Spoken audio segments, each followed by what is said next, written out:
Aiden. I hope you're having a really good vacation, or you've had a good vacation, and now you're getting back to practicing the piano and getting ready for your next piano lesson with me.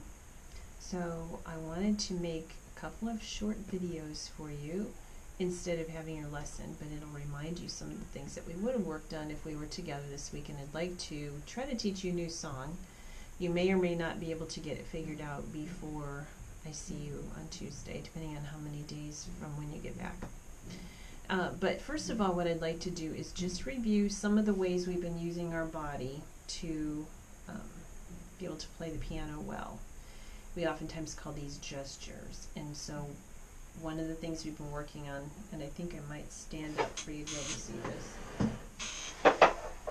this, is to be able to stand and feel our arms feeling heavy. Remember how we worked on that until our hands felt heavy, and then we slowly lifted our hands up, and notice that our hands move as a unit with our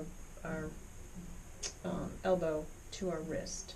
So it's lifting like this and putting the hands on the keyboard like this. So these are some of the things you can practice before you start playing, just to make sure that your body is thinking about where the weight should be and how we're playing into the keys. One thing that we haven't done yet, but you could do just to make sure your hands are nice and loose and we're not putting tension in it like this, is to just let your hands have a little bit of a shake like this before you would start to play, and that helps us feel that looseness. Remember, we want our wrists to be nice and loose so that we can lift out of those keys and drop into those keys.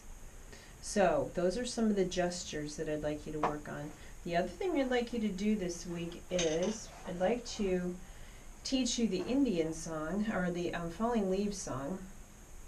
And one of the important things about the Falling Leaves song is that it has a consistent moving, just like the leaves fall down.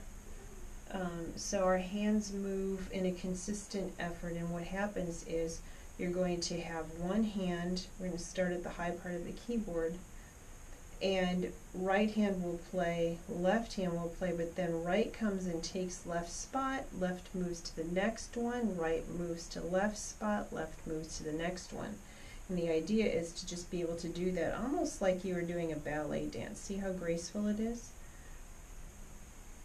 And so this is one of the things that I'd like you to try to practice. You're going to just use your pointer and your tall man fingers again, and you're going to just move from right plays, left plays, right takes left's place, left, right, left, together.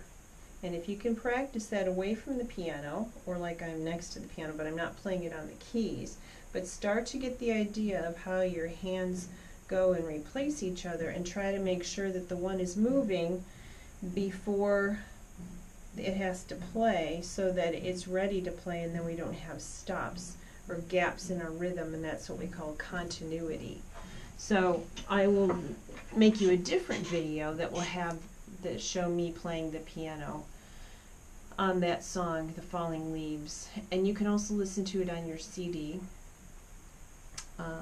And one of the other things I'd like you to try to do is think about the rhythm for the Falling Leaves song is do day, do day, do day, do day, do day, do day, do, and you keep the last note that you play. Do. You let your fingers sink into those keys and then just rest there, because it's a 2-beat note. We hold it for the length of 2 beats.